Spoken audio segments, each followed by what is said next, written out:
So today I just want to finish up a bit of phenomenology before we talk about the specific mean field calculation of the Ising model.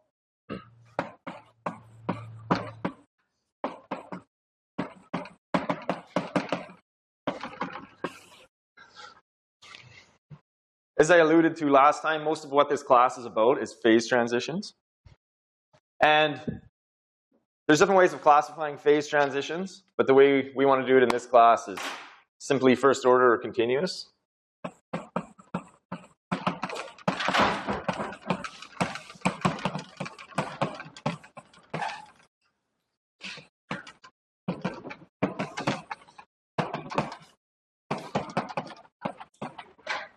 In UOUS.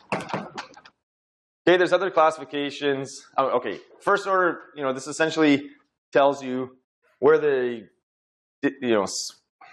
singularity and the free energy, which derivative it occurs in. And you get a first order, second order, third order. But things like Clausius-Saulis transitions are infinite order, So I think a more modern way of looking at this is just first order or continuous. So first order is just characterized by discontinuity in the order parameter.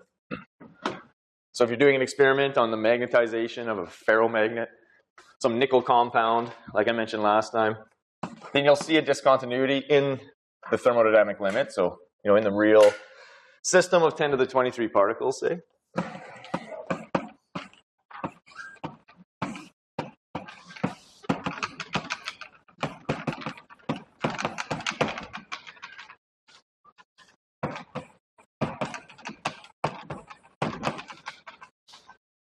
So the order parameter.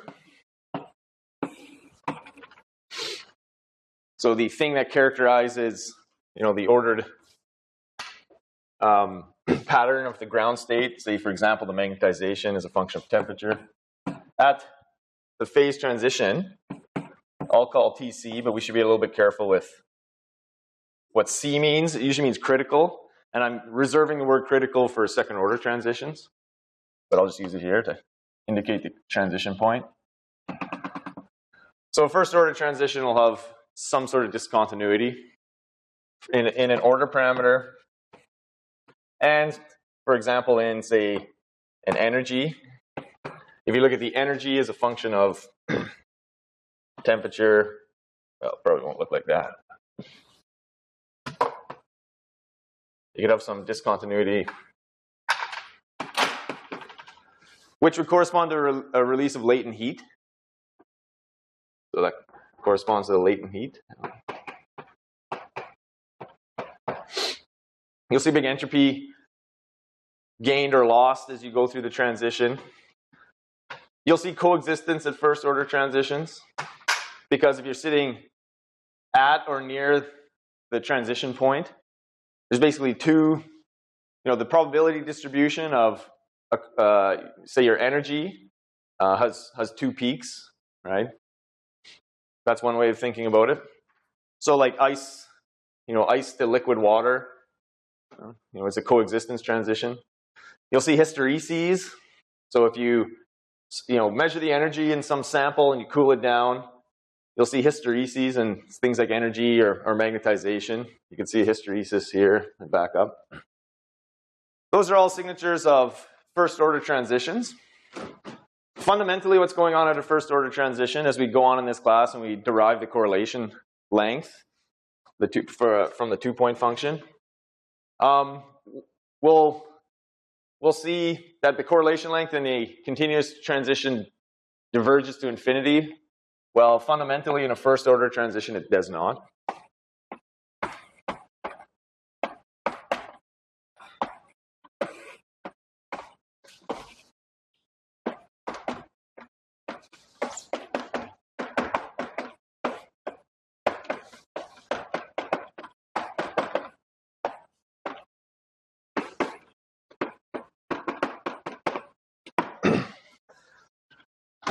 So, again, if you don't know what this means, what a correlation length is, this is what we're going to derive in this class. So instead of thinking of sort of the thermodynamics, in some sense, this is what we want to derive. But for the purposes of this class, what we want to think of when we study phase transitions is the length, what happens to a length scale, for example. And from this perspective, first order phase transitions are completely boring because they don't have scale invariance, which would come from a correlation length diverging to infinity.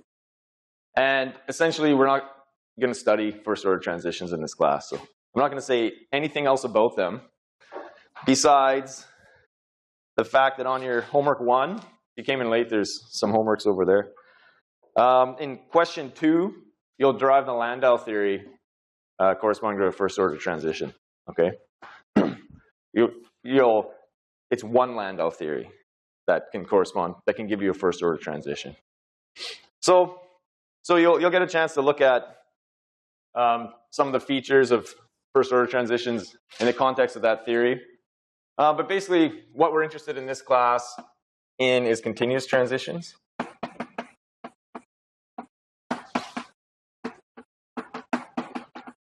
Which I'll call often critical points.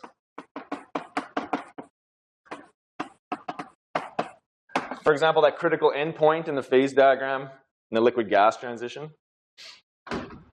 So all critical points are continuous transitions. That's one way of saying, of defining what they are. There is non-analytic behavior at continuous transitions. And there's a correlation length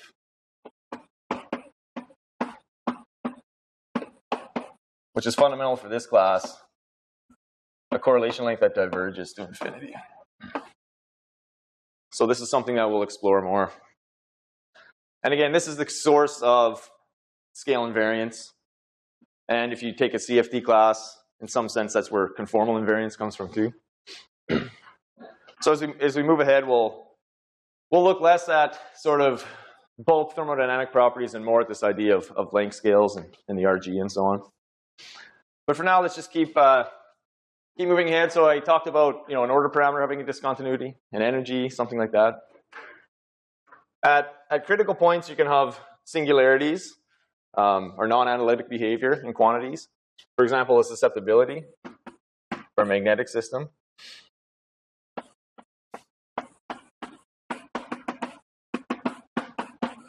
It's a response function to an applied external field. We'll talk a lot about it. If you measure this in a laboratory, you might see a susceptibility diverging in a certain way. I don't know how it looks, something like this maybe. And that divergence, just like, remember, I defined a critical exponent beta for the order parameter and a continuous transition. This behavior can be characterized, critical exponent. This behavior can be characterized by a critical exponent also, and we'll derive this today in class. And you'll also work on this on your assignment. So T minus Tc to the minus gamma.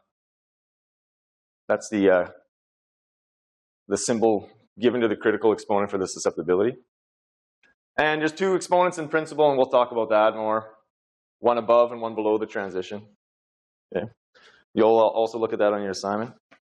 The specific heat or the heat capacity can also have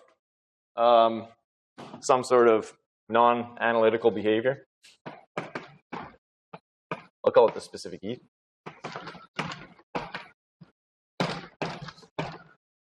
So near the transition, it can go as T minus Tc to some other critical exponent they call alpha. And you can go on and talk about measuring these in experiment. And what we'll do today is start deriving these in a mean field theory. These are the objects that you expect to be universal. Remember I said beta, I showed this motivation that beta was universal between a liquid gas transition and a ferromagnet. So we'll derive the simplest sort of approximation for these universal numbers. But before I start on that, I just want to point out one thing about phase transitions and the basically the the thermodynamic ensembles that we calculate them in. So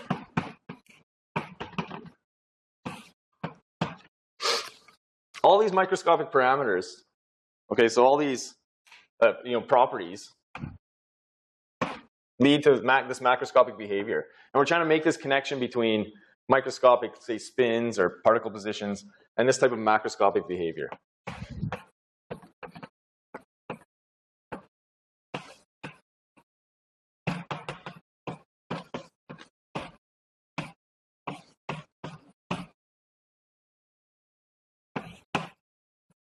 So simply put, all of these curves, I didn't draw a specific heat one, can in principle be deduced from, say, the partition function or maybe the free energy.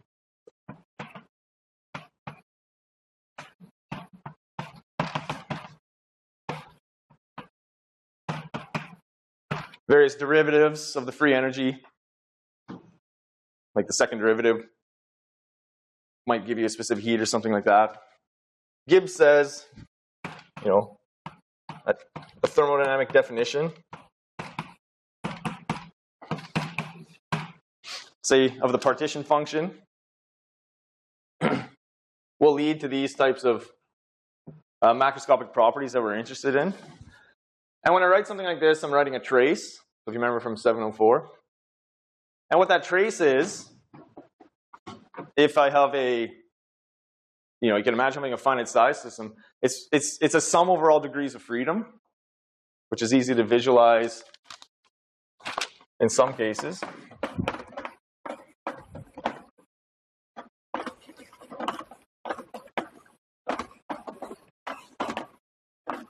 And within this sum, I think is what we believe the fundamental complexity of this problem. The inability to somehow take this trace analytically is what leads us to do all of these approximations that we have to do in this class. So this H, okay, so this is a trace. That H is your Hamiltonian, it's classical. Okay, so you're summing over all the degrees of freedom, say, in that classical object, that energy. It's non-singular in the degrees of freedom, and Z is a sum of all those terms. So phase transitions correspond to these big dramatic changes, in some response functions. And there's singularities in the free energy, but how can a finite sum, say,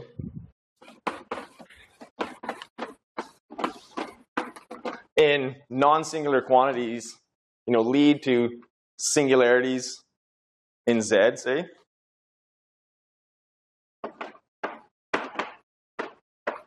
So that some within the calculation of Z lead to non-analytical behavior.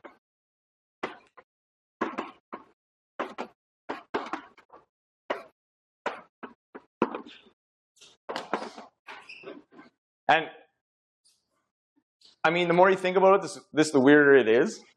Right? You have this finite sum, and you're asking for non-analytic behavior in this finite sum. How can that arise? Probably most of you know the answer. What is it?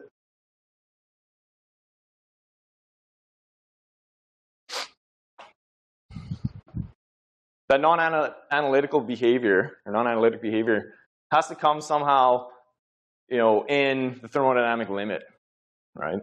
So somehow when if we have a finite size system and we're taking this finite sum, even if that omega is a very large number, that you can't get true sort of non-analytic behavior like this.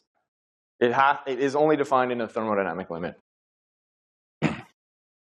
So that's just the answer. The answer is, to get this, you need the thermodynamic limit.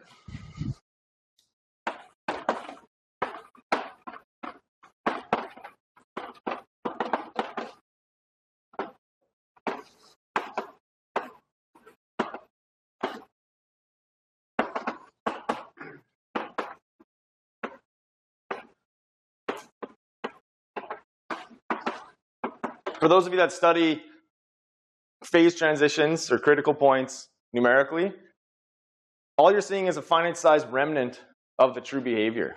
If you're used to calculating susceptibility and seeing a sort of bump there, that's just a finite size remnant.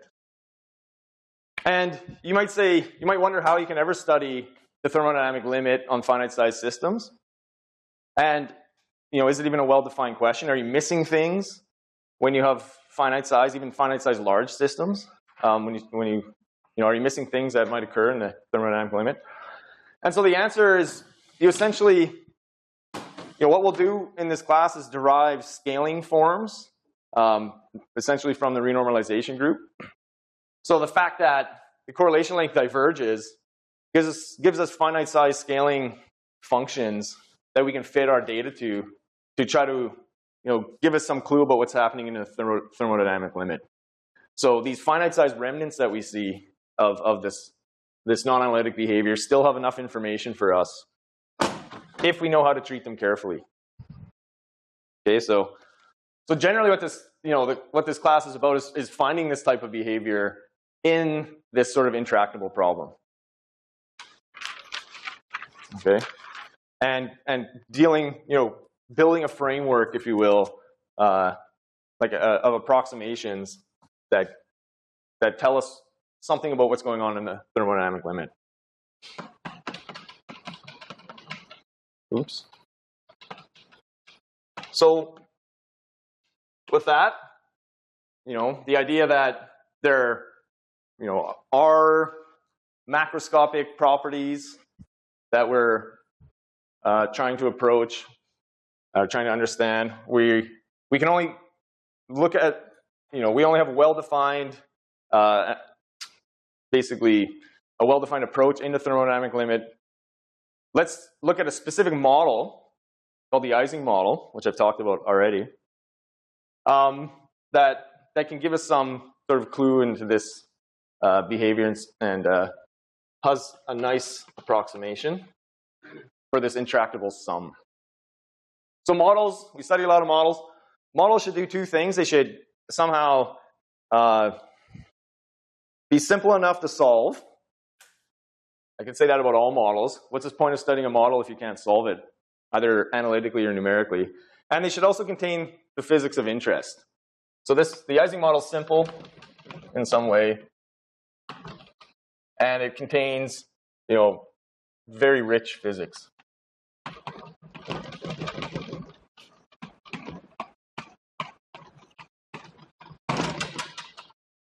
So the simple model of magnetism that is sort of defined by the Ising model, I'm going to do it like this so I don't screw this up. So I'm going to put a half in front.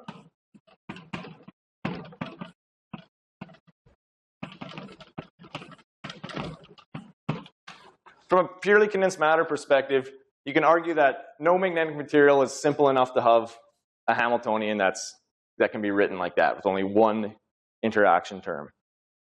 But what we'll learn when we do the RG is many other terms that might occur in real materials, higher order, say, products of spins. So these are Ising spins.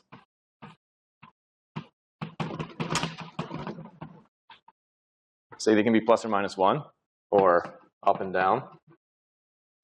So many other interactions are irrelevant from a RG perspective.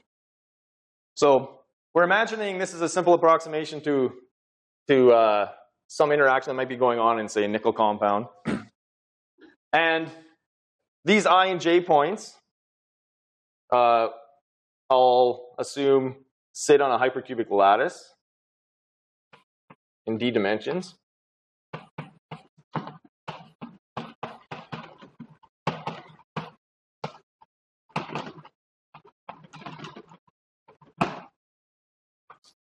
Okay, so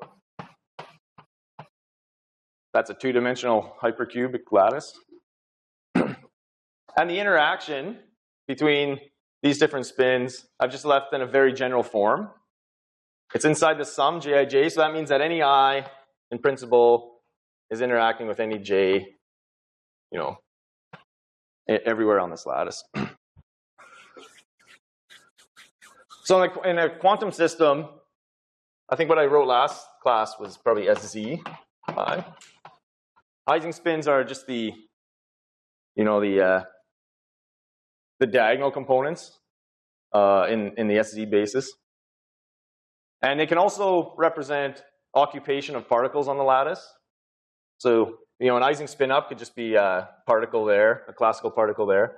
And an Ising spin down could be a particle not there. So the Ising model is very versatile. It's used to model many different things. There's two phases, as I wrote on the chalkboard last class, of an Ising model that correspond to this simple treatment of magnetism. That's the paramagnetic phase and the ferromagnetic phase. And again, phases are defined by the existence or lack thereof of an order parameter, right? So the ferromagnetic phase is defined with a finite magnetization.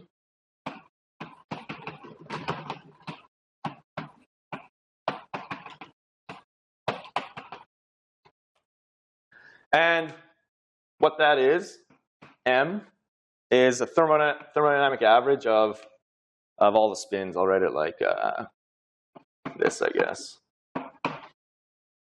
Okay, so in your ensemble theory, you would just write that as 1 over Z trace, say, sigma I e to the minus beta H, right? So you have a Hamiltonian, very simple. You want to solve for this property. You have this trace that's very difficult to do, the sum over all states, right? And states, if I have a very large or an infinite size system, right? So you have to sum over all possible, 2 to the n is the size of that Hilbert space or that state space. So I'm not going to do that sum explicitly. We're just going to, actually you are going to solve this model explicitly in question 3. In 1 dimension, okay? So you'll find a way to do this exactly in 1 dimension. And there's a way to do this in 2 dimension due to Onsager too. We won't do Onsager solution in class. So another thing about this Hamiltonian is it's invariant under what I called time reversal last time. Last class I wrote just 2 spins, like a product of, say, sigma I, sigma j.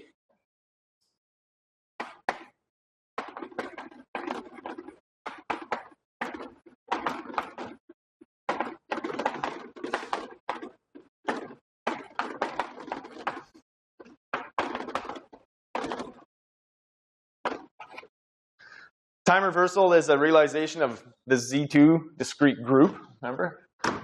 Just means if you take a spin, sigma I, and flip it, okay, you performed an operation under this group. You flip it again, it goes back to itself. So that's the identity. So in that Hamiltonian, if you take every sigma and perform this operation, because you have a product of 2 of them, you get 2 minus signs. Minus times minus equals plus. So that's why that is, that Hamiltonian is invariant under this operation. So H just goes back to H.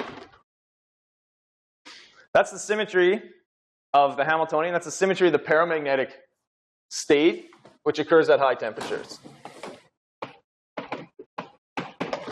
So you should think of a symmetry like this. If it's a property of the Hamiltonian, at very high temperatures, whatever it is, if it's discrete Ising, if it's rotation, at the highest temperatures, your system is invariant in the same way.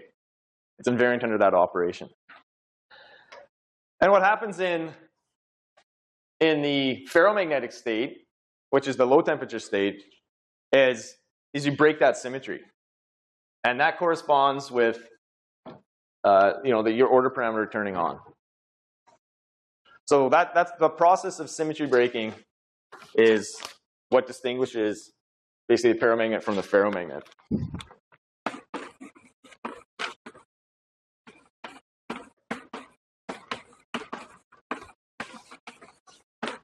So all spins up,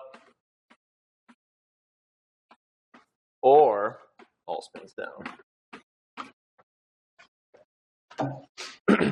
So if you looked at the order parameter, M versus T,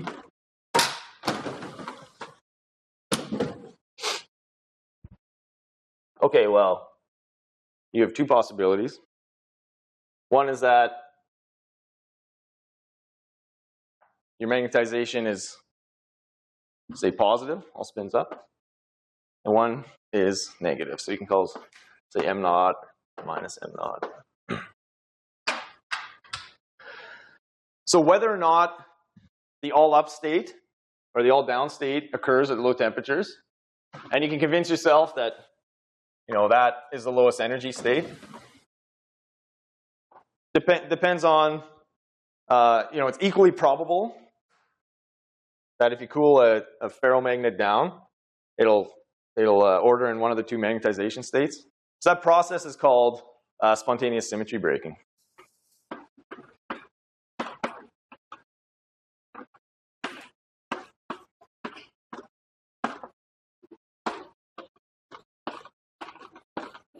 Below TC here. So if you have a real magnet in the lab, even though those two states are in some sense equally probable, you will not somehow, have both of them at once. You'll spontaneously break the full Z2 symmetry that the paramagnet has.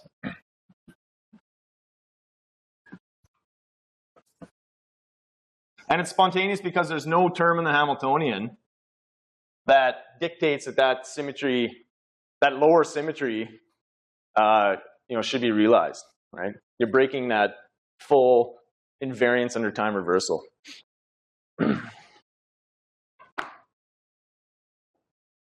So maybe that's worth writing down.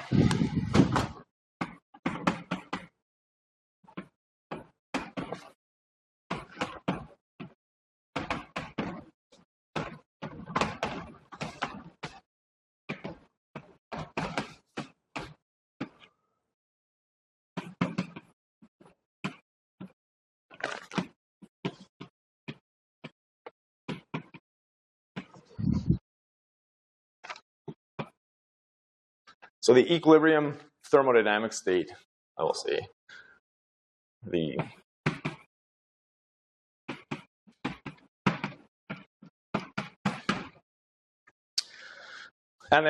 paramagnet has the full symmetry of the Hamiltonian.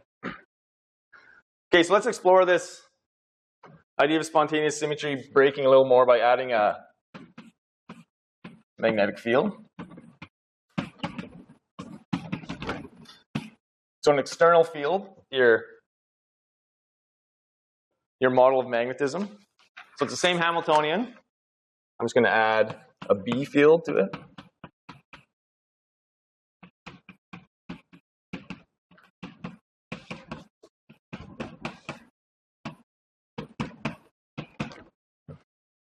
So that B affects all spins equally. It's uniform. And this term it's not an additional, there's no interaction between. This is an interaction term. This is an external field. And let's imagine that we're looking at a finite size system. So maybe we have a really powerful computer. We can simulate this Hamiltonian on it.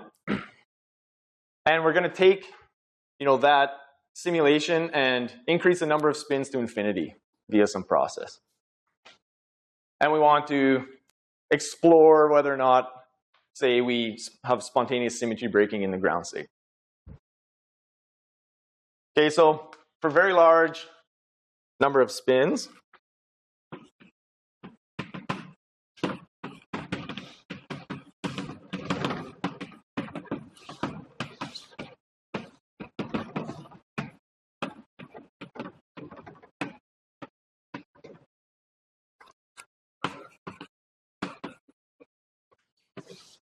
for large N, it makes sense that the magnetization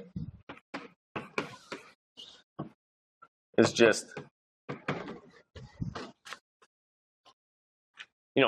an approximation to the magnetization in a thermodynamic limit is just, the, if you will, average value of all the spins, right? It's basically the finite size definition of magnetization. I'm just being overly careful with defining things in the thermodynamic limit.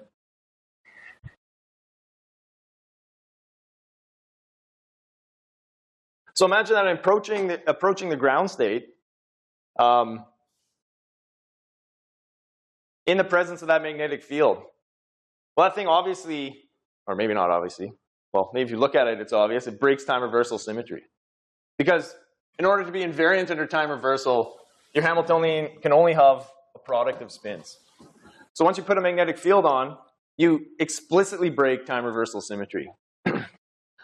So if your magnetic field B, say, is in this direction, whatever this is, up on the chalkboard, you fully expect that this will be the ground state and not this, right? If you cool down in the presence of a magnetic field, you'll get one of those two states. So let's imagine cooling down in the presence of that field and then taking that field to 0, say.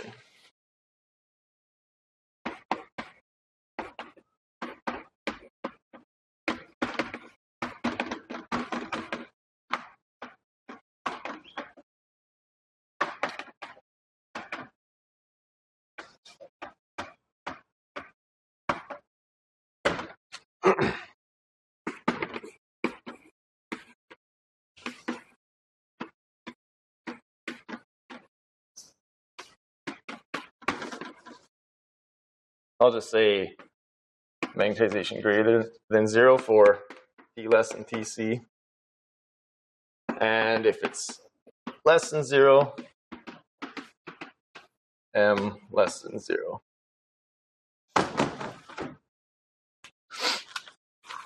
So let me do something here. Let me consider a weird object. Let me consider the relative probability in this finite size system that the magnet, or this model of magnetism, realizes one of these two states.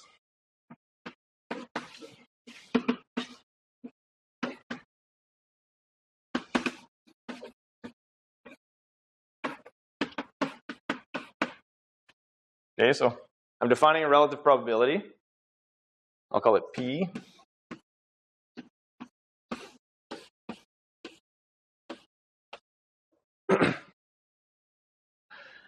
And I'll use what we know from 704 to define this relative probability through the,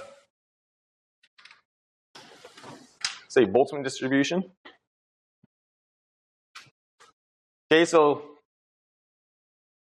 near, in the ground state, if I'm in one of these two magnetized states, my first term in my Hamiltonian gives me something like, J, acting on all the bonds, and it's not affected by, again, this process of flipping all the spins. So if I write the Boltzmann probabilities, that'll cancel on top and bottom, and all that I'll be left with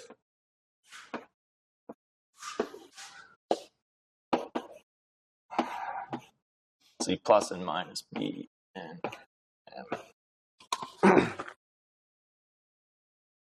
Where I've used the fact that, M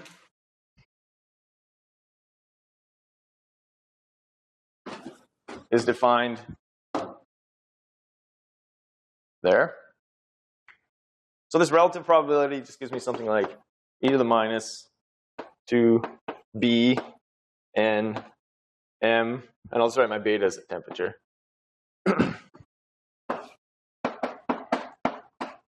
So I'm going to do this probably for the whole class. Set the Boltzmann constant equal to 1. Bn, that's an m. So stare at that for a minute. And think of taking two limits. Think of taking a limit when you have two sort of knobs. One is the magnetic field, B, and one is the temperature. Take one of these knobs as 0 before the other one, and vice versa. What happens to that relative probability? And what does it mean?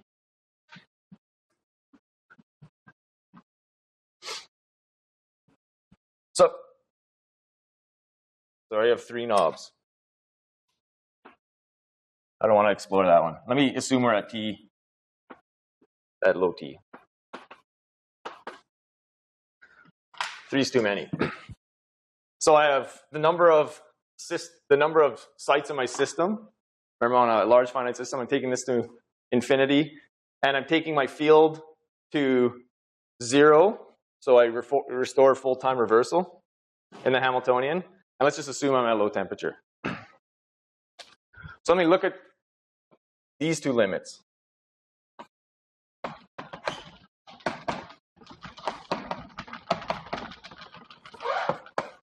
It's more like an order of limits. So take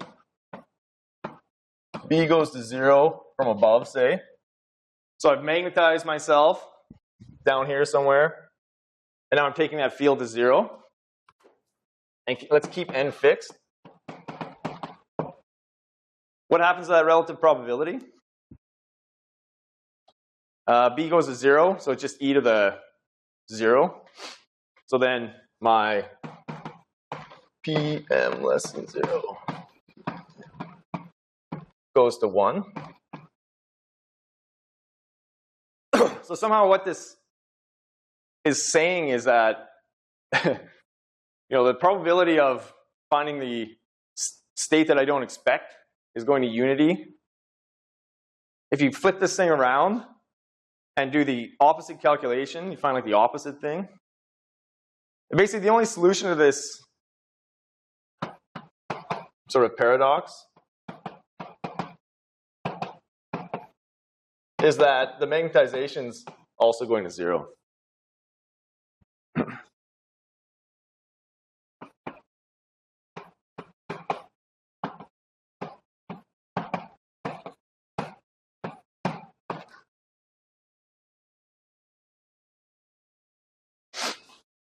There's other ways to think about it, but what this is saying is this magnetized state in the limit where we've restored full time reversal symmetry to the Hamiltonian gives us some problem with how we interpret a relative probability.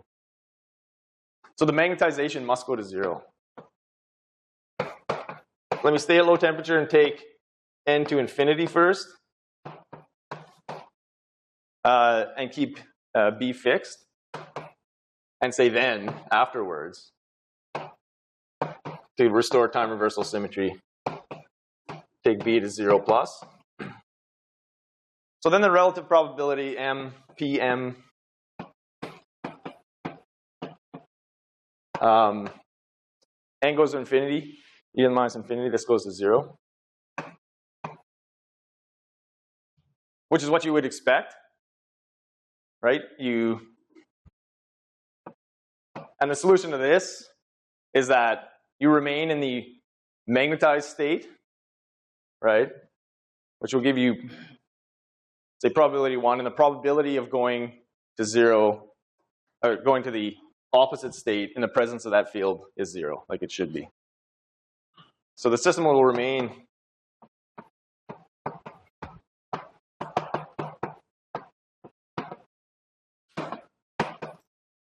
in the m greater than 0 state. And it'll do so even in that limit. The behavior will be non-analytic at 0 field. It'll remain in that state down to 0 field. So I mean, this is just some sort of simple thought experiment. And maybe I didn't explain it all that well, but some variation of this probabilistic interpretation leads inevitably to the conclusion that this type of spontaneous symmetry breaking that we're considering is only a feature, again, of the thermodynamic limit.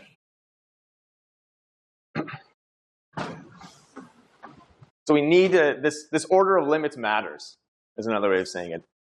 Whether we take b to 0 first or n to infinity first, we'll get different solutions.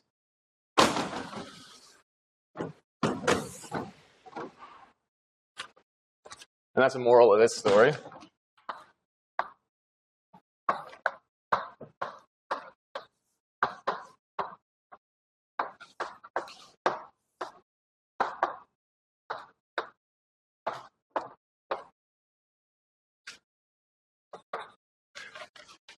And as a consequence, because spontaneous symmetry breaking needs this order of limits to be correct, to make sense, it means that well-defined or sharp distinctions between phases themselves are actually only possible in the thermodynamic limit too.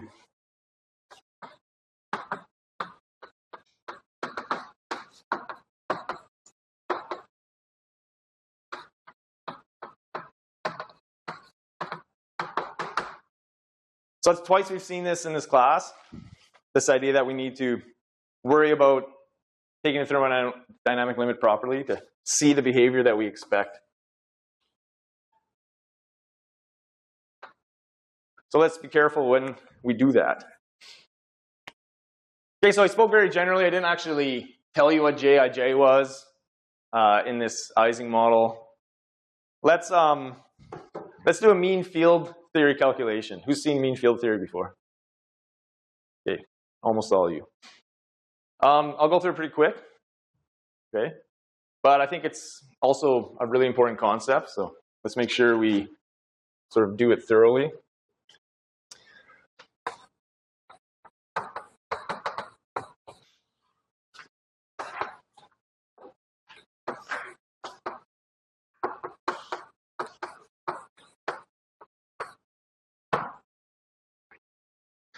Okay, so in 1D, you're going to do a transfer matrix calculation.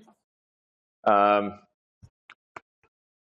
2D, there's an exact solution to an Ising model, but that we're not going to do, but essentially was done by Onsager.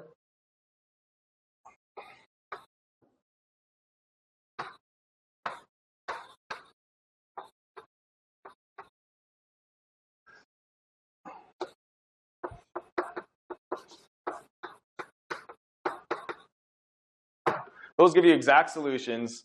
Now, what mean field theory is an approximation.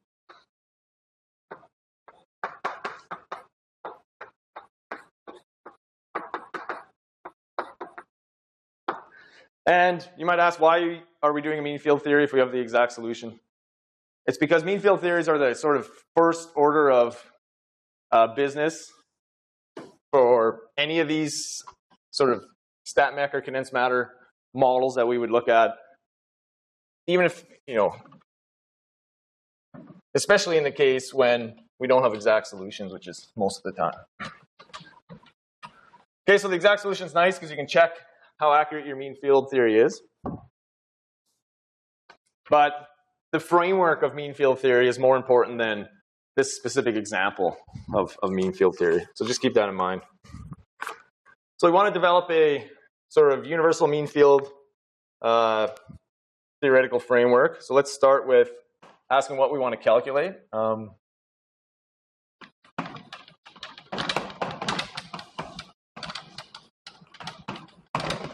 Let's calculate the magnetization, so the order parameter.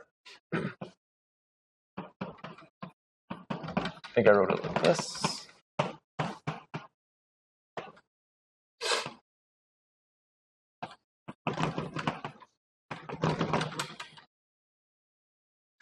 And let me write, again, this is basically an impossible problem, generally. I'm just going to say impossible. So let me write this magnetization as one element of okay, so let me write it like this. So let me write the individual variable sigma I, the spin that occurs on site I, as sigma I minus the magnetization, or the thermodynamic average, So I've just added and subtracted the same thing. This is my favorite way of doing it.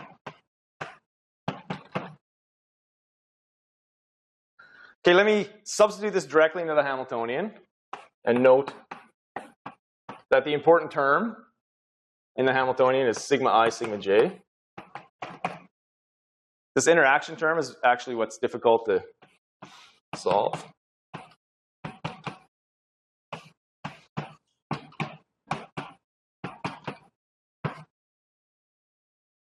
Okay, let me write this out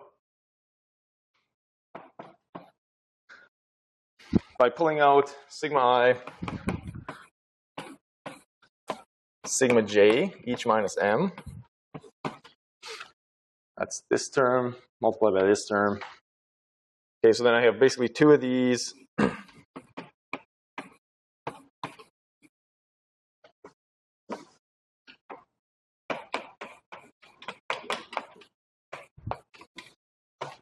And m squared.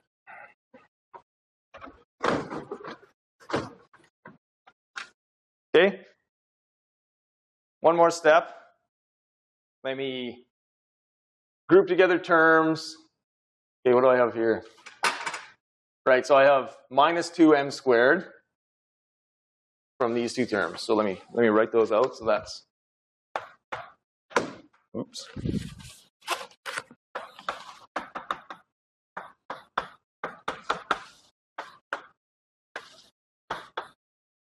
That's sign right, should be plus sigma j minus m squared.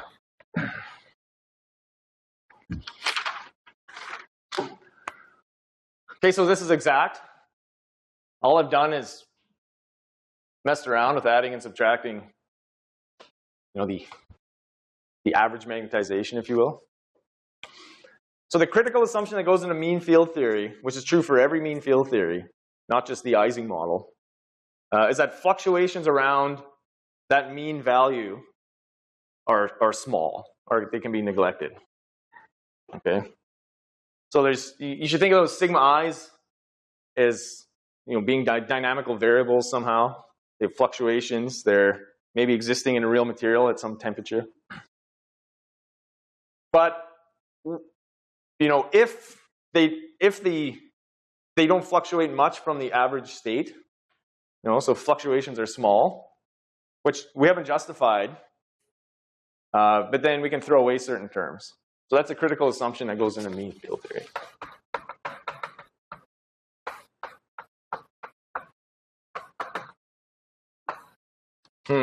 Critical. And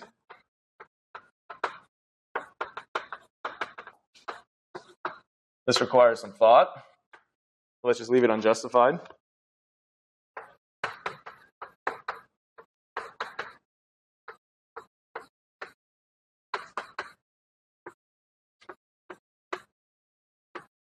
The mean value is m, the magnetization,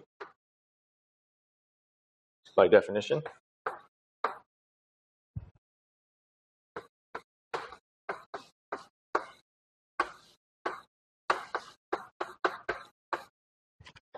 And what that fluctuation term is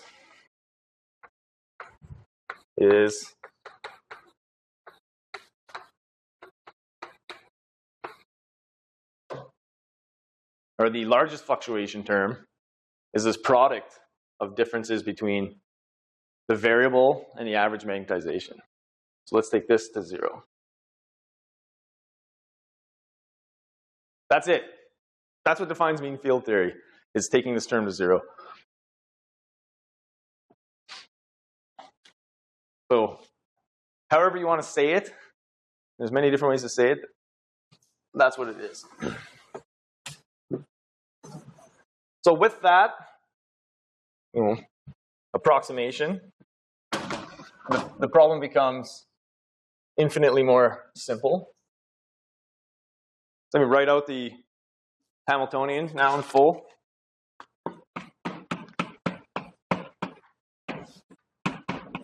I still have Jij in there.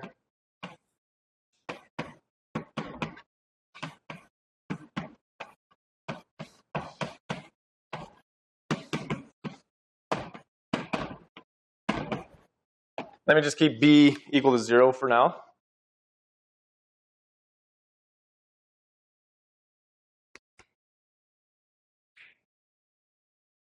Okay, so things look different. Now I have a sum over ij and a jij. So this doesn't depend on the position if I assume that the Hamiltonian is translationally invariant. So let me just simplify this with one more step. And I want to call this something. Let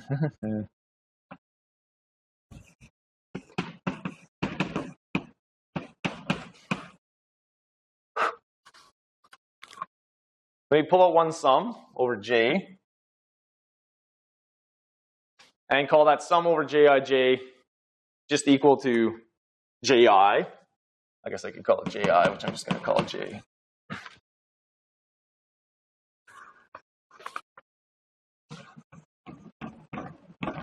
Assuming translational invariance.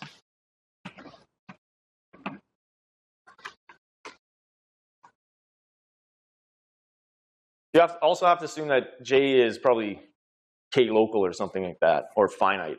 You know, it's nearest neighbor or something like that. So then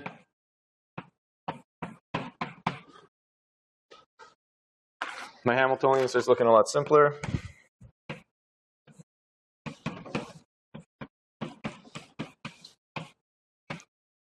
Let me pull out the magnetization.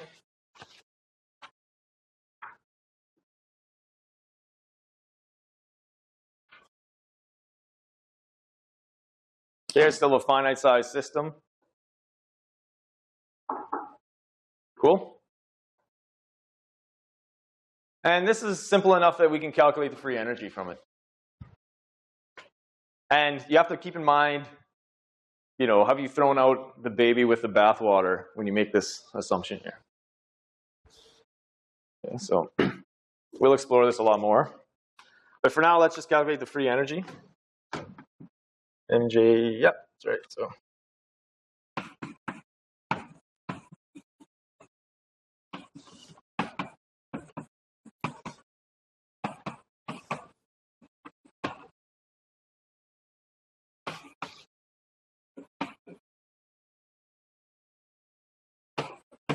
let's do it like this, minus t log z, where that's the partition function.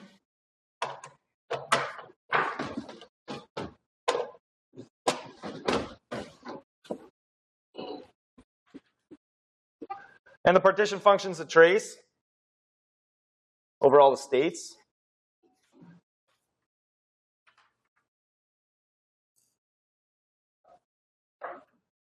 And the only thing you have to know how to do in condensed matter is calculate that trace. So let's do it real carefully. Let me write, as I have been, this e to the 1 over e to the h over t. Okay, so what does that trace mean? Okay, you can write that different ways. So you can write it like this. You have all of your sigma variables, and you have to sum over each of their values, plus or minus 1.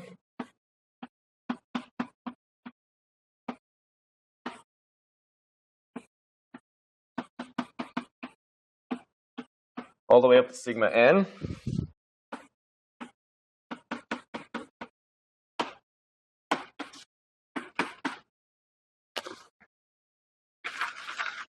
And this is written as, okay, different people write this in different ways, I suppose.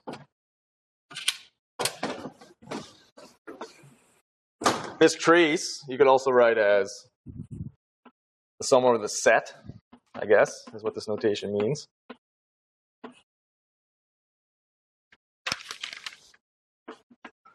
Or some people might write it as, if you're developing a path integral, this might make more sense as a product.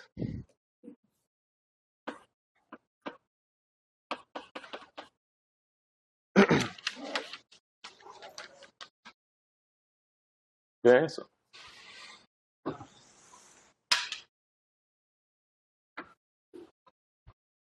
So then that partition function, I don't know what's the easiest way to write it. I think the way to do the calculation is like this. Sorry for splitting this up. So let me pull out explicitly the parts that don't depend on the variables. Okay. So you're going to have an exponential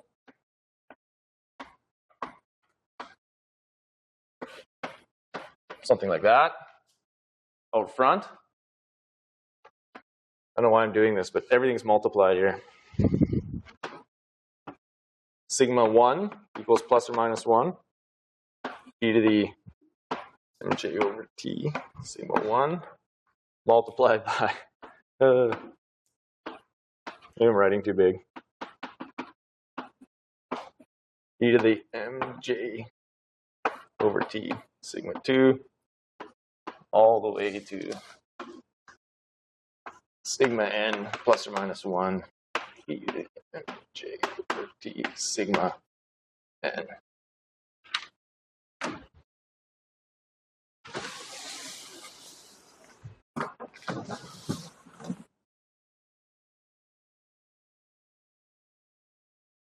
Okay, when you write it like that, you just see it's a product of a whole bunch of sums. And each sum only has two elements. It's like the local Hilbert space or the local state space, right? So then your partition function, which is just the product of all these,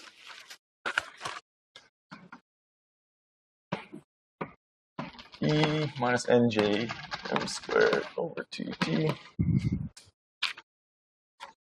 And let me write it like this. So the first element in the sum is plus. Second sum is minus. E to the minus mj over t. And each, one of these that you're multiplying together is the same. It's raised to the power n.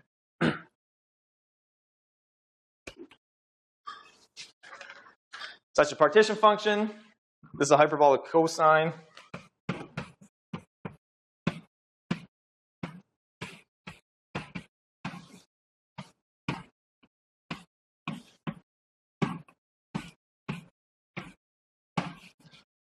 All raised to the n. So your free energy, the thing we want to calculate, has a constant term.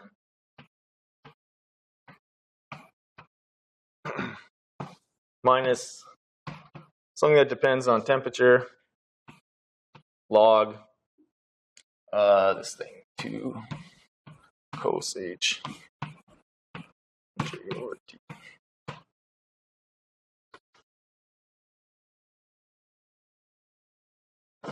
So we have the free energy is a function of the magnetization.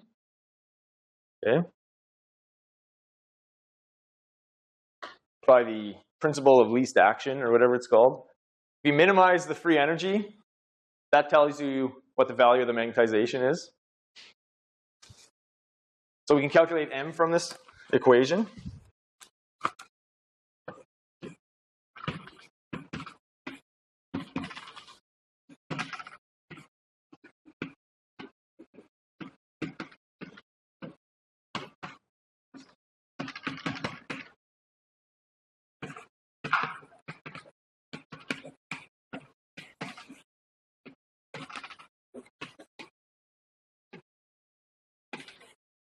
It's like saying this is the most probable value, or the most probable m,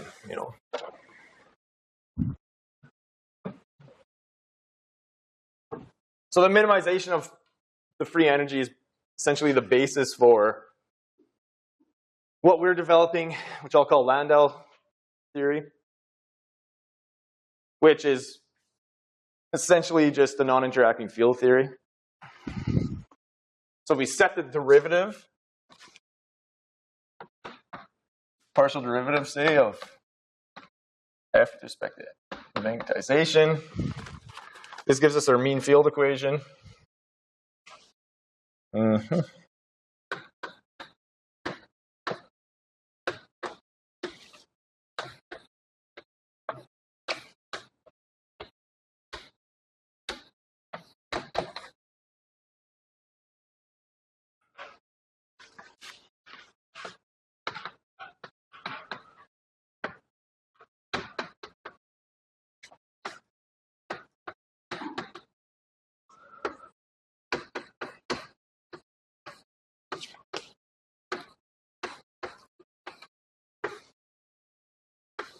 Okay, so that nonlinear equation is what we have to solve in order to get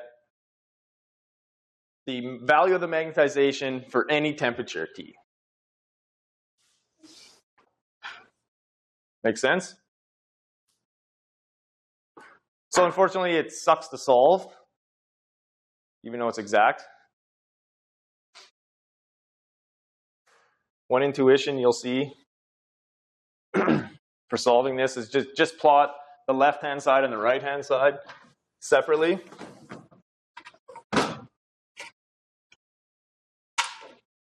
We call a y-axis and an m-axis. Yeah. And let me say y can be the left-hand side or the right-hand side. So for one of these y's, oh, I missed the origin. That's y equals m. And for the other, it's some function. I don't even know what it looks like. Something like that. And the points where the left-hand side equals the right-hand side are the solutions to the equation. And the shape of, say, the hyperbolic tangent changes with temperature, right? So it either gets stretched out or pushed back. So what happens is you have a solution or an intersection of these two lines for some temperatures, and for some temperatures you have one unique solution, which is zero magnetization.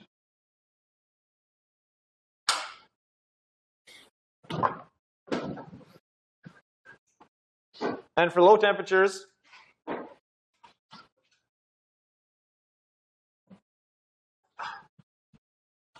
you see again, you get two solutions, one for plus, one for minus.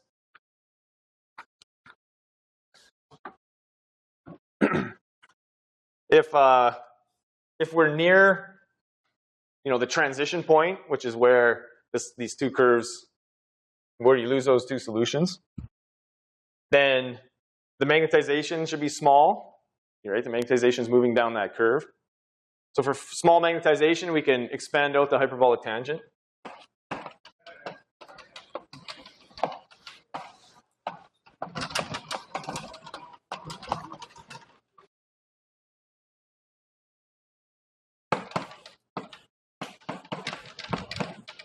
I'm only going to use the first term of the expansion right now, but we'll use the second one later. So if you do this, and you plug it into the equation, it gives you the mean field solution for the critical temperature, which is just J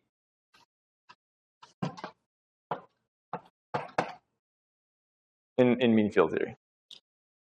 Remember, J is defined way over there. Such a mean field transition temperature. When T is greater than this transition temperature, the only solution is m equals 0.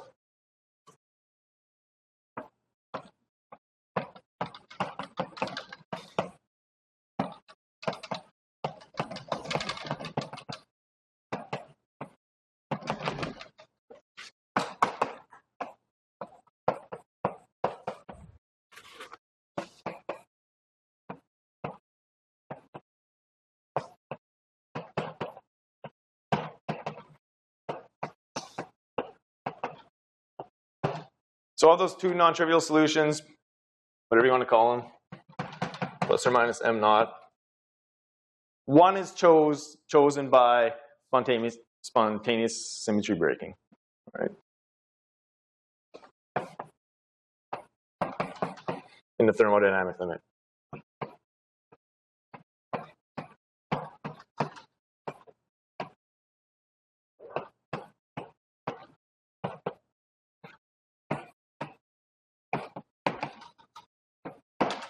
Make sense? This is not the exact solution for the Ising model. Again, it's just the approximation, the approximate solution that's given to us by mean field theory. Okay. you can solve for the magnetization from that equation for all temperatures also. You can do it numerically.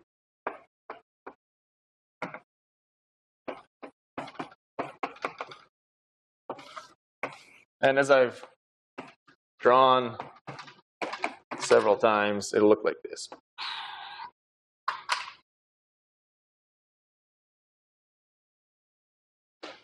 So let's look near the transition and calculate beta from that, the critical exponent.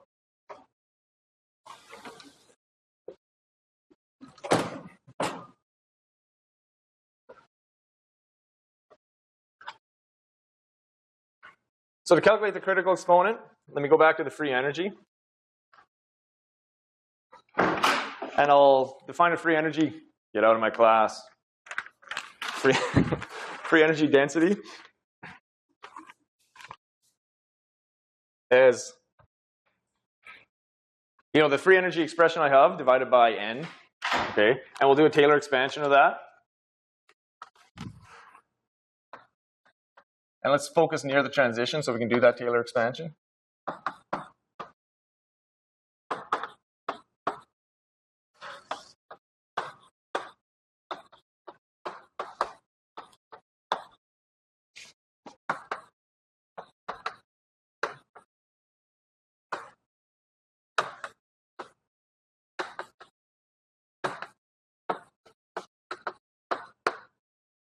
So free energy density is F over N.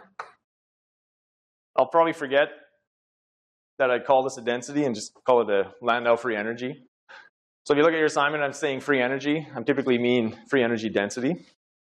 Okay. Okay, so go back to my free energy expression.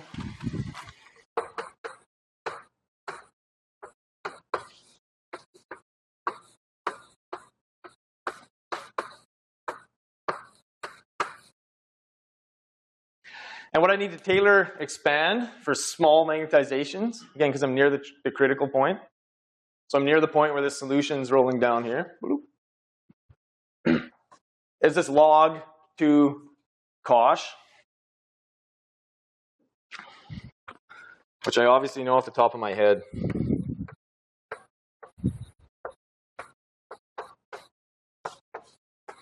So there's a constant out front.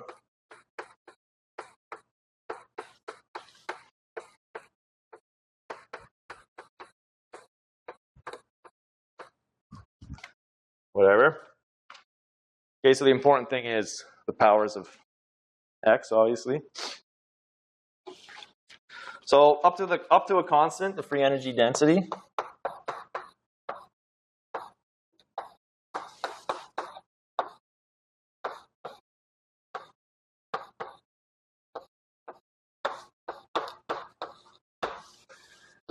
Let me go up to beta mj to the power 4. Higher order terms and the constant that I'm ignoring.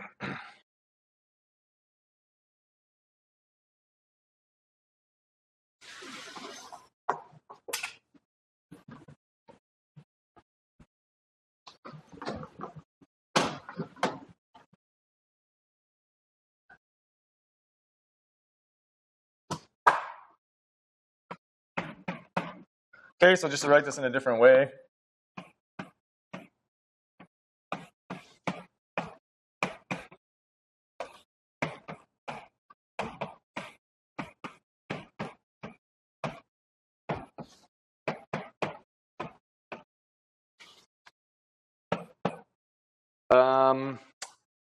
I'm going to use the mean field solution for TC here, where it matters. So,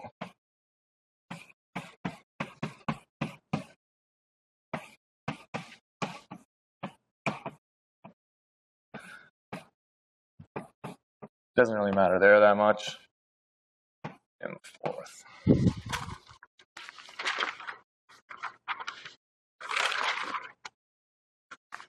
So I have a free energy density. That's a function of m, and its functional dependence is m squared, and m fourth. And what occurs out front doesn't matter all that much. Although note that this piece here changes sign as you go through the transition. Right? So if you take 733 with me, that's, this is your 5-4 theory, and that's your mass. So your scalar 5-4 theory, and that's what you call the mass of the theory. So the free energy can be plotted for t greater than Tc, which corresponds to that unique solution.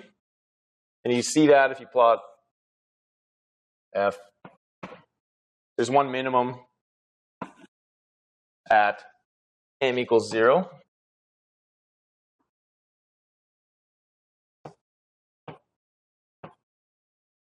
So that's t greater than Tc, or t less than Tc. You get something that looks like this. Okay, so this has changed sign. So your parabola is upside down, but then your M4 piece keeps it all bounded here. And you have two solutions, minus M naught, whatever that is, and M naught. Okay, so it's a difference between this being positive and this being negative, basically. If you have a magnetic field, which I left out, you just start skewing this. You'll skew these things.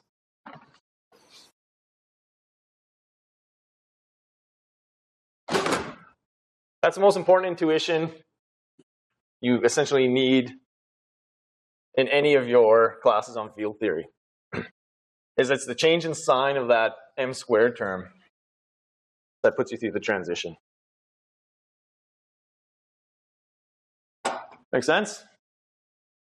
Okay, so let's keep plugging away to calculate beta. So I have a derivative. Oh, so I have a free energy. If I take the derivative, I can, like I did before, calculate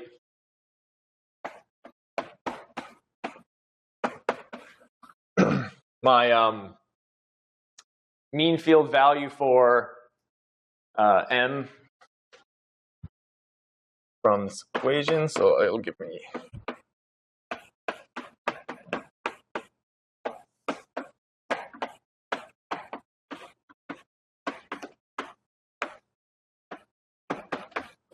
that equation.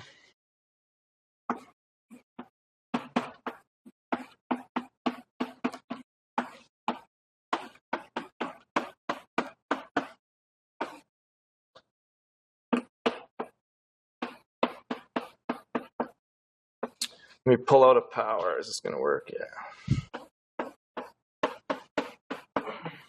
Okay, I'm just doing this very carefully to get m is two solutions. T over Tc, square root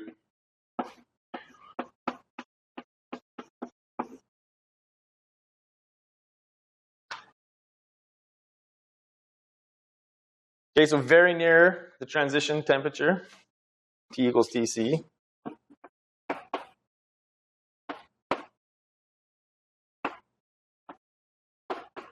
Then m, we'll just go like Tc minus T. I don't know which way I defined it before, but let's say it's Tc minus T, Tc minus T, to some power, beta, which is your critical exponent, and beta is a half.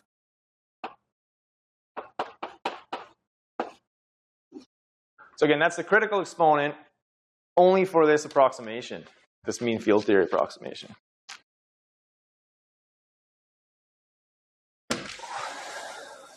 Remember I told you experimentally, I didn't tell you the dimension and so on, but beta was some other number, 0.32. So in principle, if you have the Hamiltonian correct and the dimension correct and everything, the difference between the mean field value and the actual exact or experimental value of this critical exponent is due to the fluctuations that you threw out when you define the mean field theory. Okay? So we can do this for other critical exponents. We can calculate gamma. I think that's what you're doing on your assignment. So your question 1 is doing this for the susceptibility. Okay, and so let me just do one case. On your assignment, I want you to do 2 limits t equals 0 and t goes to tc, so t less than tc. So let me calculate the critical exponent gamma for the susceptibility for t greater than, as you approach your critical point from above. Okay.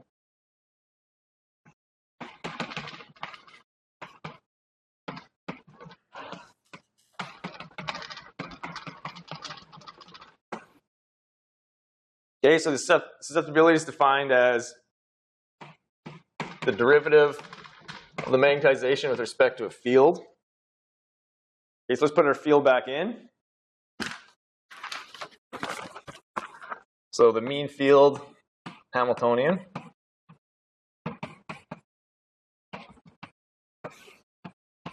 With a magnetic field will be something like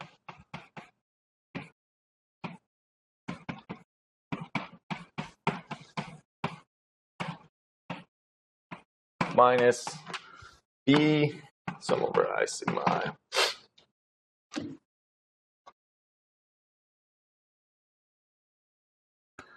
That'll give you a free energy. Okay, so you have basically a magnetization there.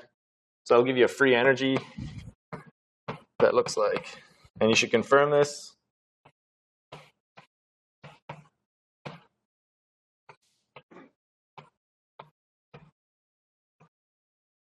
And it's MJ, here it comes. That's where your B goes.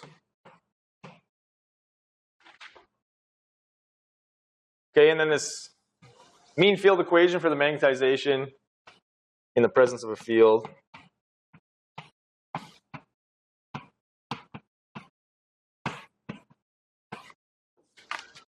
Looks like this.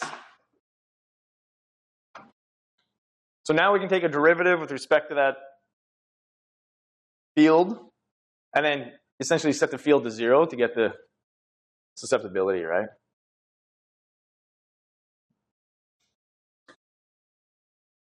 Okay, so in your question 1, I didn't put the B field in there, but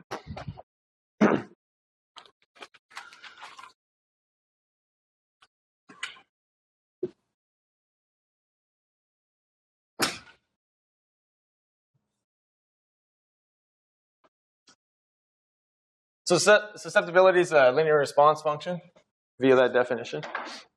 That's why it looks like that. So let's look at the susceptibility in the case where T is approaching Tc from above. I want to do a Taylor expansion of the mean field equation, the hyperbolic tangent equation. I want to be near the transition, so M will be small, but I also have to convince myself that B is small somehow, which makes sense if the magnetization occurs in response to B, right? So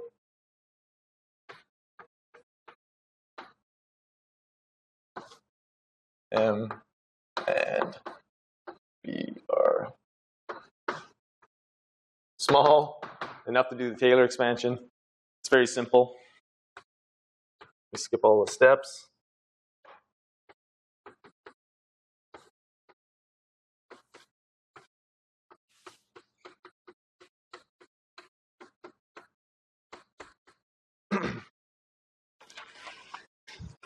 So that is the thing that I need to take the derivative, partial derivative of with respect to B. All right, so that gives me a susceptibility.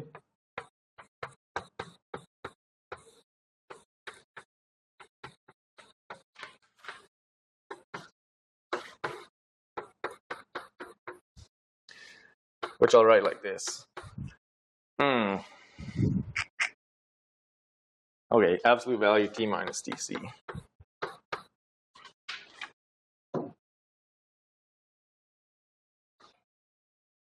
So here I have a critical exponent, gamma, and it's equal to 1. That's the mean field critical exponent for the susceptibility as you approach the transition from above. Remember on this chalkboard, right at the start of class, I had the two curves for the susceptibility, the two diverging curves for above and below. So in principle, your exponent and also the amplitude, or the coefficient in front here, which I would call C plus, for above, and you could have one for below. So those can be different for when, the case when you approach the transition from below. So that's what you'll do in your assignment.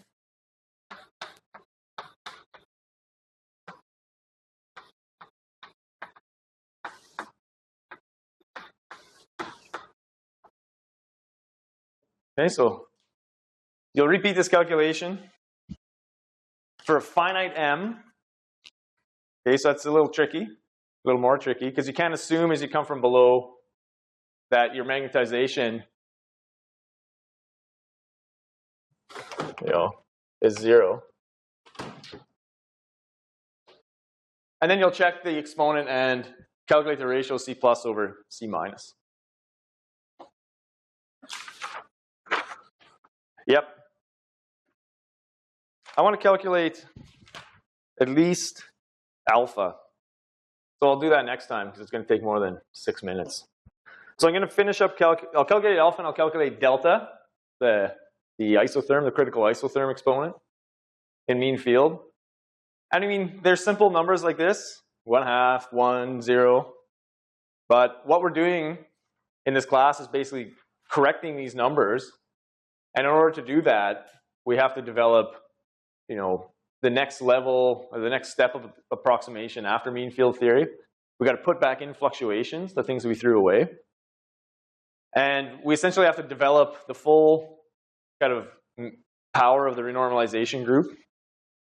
And then do a perturbative expansion in the dimension away from 4 dimensions, which you'll see why. And that's called epsilon. So we'll be working in a dimension 4 minus epsilon. So we're developing a perturbation theory later in this lecture that it was perturbative into the dimension away from 4, and then we're going to apply it to like 2 dimensions and 3 dimensions. So you might wonder how valid that is, but that's the way, that's the state of the art. And you'll see how these exponents are modified with fluctuations then. And then that's the values that we'll compare to exact calculations on your numerical project. Okay, so that's it. I'll see you guys on Wednesday. This thing's due in 2 weeks, so just bring it to me in class in 2 weeks. And then I'll have another assignment for you. I think you should just be able to go ahead and work on this thing now. Question 2, I call it Landau theory, but all it is this theory where you don't care this microscopic origin of these parameters. I call them phenomenological parameters. So I'll talk more about that on Wednesday. Should give you plenty of time to finish this for 2 weeks. All right, see you guys then.